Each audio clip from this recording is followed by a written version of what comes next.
as I speak tonight, I'm not speaking for myself. I'm speaking for the women of the Rainier, and I'm also speaking for other women in the downtown Eastside community. 7.5 years ago, I was on a street corner selling myself and addicted to crystal meth. So I was one of those people that people just decided to walk by, and really society had deemed that there wasn't much hope for me. Could that be just from the beginnings of my life? I spent 15 years in the foster care system. Both my parents were addicts. My father murdered when I was a young age. And then I found the Rainier. Vancouver's downtown east side is one of Canada's poorest neighborhoods. For street-entrenched women, the downtown east side has often been the site of extreme violence, trauma, sex trade and drug-related harms, and cycles of poverty. Traditional forms of treatment have repeatedly failed these women, who suffer from multiple barriers that also prevent them from accessing health, housing, and social services. The Rainier Hotel opened in the summer of 2009 as a small but innovative new approach to treating addiction for marginalized women in the neighborhood. It was made possible by a one-time federal government grant. The success of the program was felt immediately.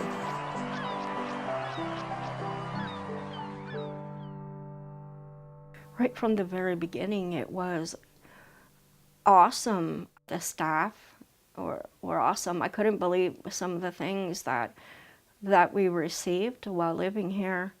We were treated so good. They listened to me, and it really made me feel good about being here. If it weren't for the Rainier, I'd be totally, totally lost. I'm not kidding you. It's very difficult finding somewhere where you're comfortable. And I have been more comfortable here than anywhere. And I feel safe, I feel secure. We became like a family here. My most important concerns when I came here were basic human needs: food, clothing, shelter. And until someone can look after that, there's no way in hell they can go on to the business of healing. You cannot do that. You can't expect a homeless person, and ask them how their recovery's going. Where'd you sleep last night? Have you got enough clothes? Have you eaten today? That kind of thing. That's the basic thing that they offer here. And once that becomes more comfortable, that you kind of actually rely on it, then you start to open up a little bit about, oh, so there's this course on that, and this therapist, I have an appointment with them, and I can get escorted here, and people want to talk to me, and there's laughter, and all those things that happen. When I came to the Rainier and they took me on a walk, and I saw all of the different programs that they offered. Just for the day, the whole board was full of programs that I can pick and choose from. I had no doubt in my mind that I was going to get better. The talking circle. Education about nutrition. Working at the farm. The writing program was another essential piece for me. Taking barista training. Some of the First Nations cultures and the healing ways. Exercise programs. Homeopath. 12-step group, emotional recovery, spiritual counsel, yoga, meditation, which was so wonderful for me because I'm really hyper all the time. Arts and crafts. Oh, craft, yes, I forgot about the crafts. Oh, this will be just fun. Oh, you're such a ham. I am a ham. Everything here is very empowering. There's little jobs that women can do for a few hours, a week, like myself. Now I get to volunteer playing piano, and I've always wanted to perform. I joined the homeless street soccer team. Next thing you know, they're talking about the World Cup is in Paris. I would never have imagined going to Paris, right beside the Eiffel Tower. That's where the World Cup was held, and it's like we kept having to pinch ourselves. It was unbelievable. Despite the research and evidence outlining the many successes of the program, the numerous testimonials from women whose lives have been changed by the Rainier, and finally, the recent release of the Opal Report from the Murdered and Missing Women's Inquiry, calling for more services in the downtown east side exactly like those already offered by the Rainier, a meeting was held explaining to the women that efforts to negotiate ongoing funding for the project had not been successful. It was less than a month before Christmas. The thing that people can't make a tangible is the family environment and the support and trust that has grown in this place. and the lives that have been changed by being able to come back to themselves. And so that's going to be a loss, and I'm asking you to try to hold on to that. I know you're going to miss the staff, but please try to hold on to the value and the experiences that you have had here, and be grateful for that at this time. And the changes that have happened in many of you women I've seen over the years, and they can't take that away from you. Just so hold on to that. It's Christmas time, like it's already a sad enough time for these women who are alienated or estranged from their families, and now they're losing the only family they've got, where they come to be loved and trust, and yeah, it couldn't be worse, I don't think, for these women.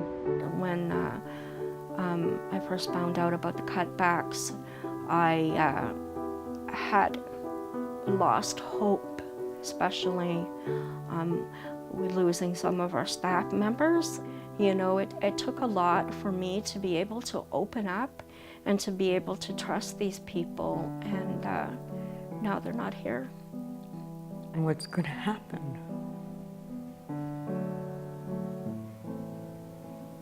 I know we're fighting so hard for this place, but what's going to happen? It so scares me. They're like sisters. The full impact of what's going on with us losing our funding didn't really hit me until we were doing our money plans and for the month of January. And now it's like, oh my God, there's no more money for food. And it's like, we're in a crisis. This is an immediate issue of right now. I feel very protective of the other women, and the ones that have just come in and are only a few weeks, you know, clean. I wasn't ready to start buying and cooking for myself at that stage. You know, you're pretty well exhausted. A lot of us are not even mobile to be able to go to some of these places where there's low-cost food or free food. There's so many things I would like to say to the public. Like, this is the only treatment center for women down here.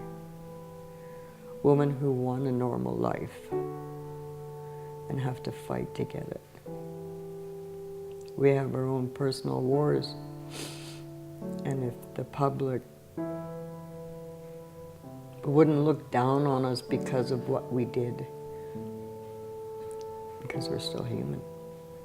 I think especially here in the downtown east side, I think a lot of the time we get written off, right? And I see that a lot. And if given the opportunity to really get to know a lot of the women and hear their stories, you know, they're just wonderful and amazing. And, you know, being in this community has even reminded me that I myself am worthy and I'm valuable. And I can say that today with pride. I'm an individual, and there's a lot of us who have the same issues. And yes, you can write a textbook about us, and there probably is, but still we're individuals. You know, it's a building, but behind those walls there's rooms, and in each of those rooms there's a life. And the Rainier has touched each of those lives, and it's just so awesome to see the changes that take place and the changes in our community that also take place. We need to have the staff and the support so that we can heal. And you need nutrition, we need food. And without those things, I'm scared. I don't know what's going to happen. And so who knows how many women will not make it. You know, and we need more of these Rainiers, you know, not less. It's just appalling. Yeah, women will die. You know, it is life and death.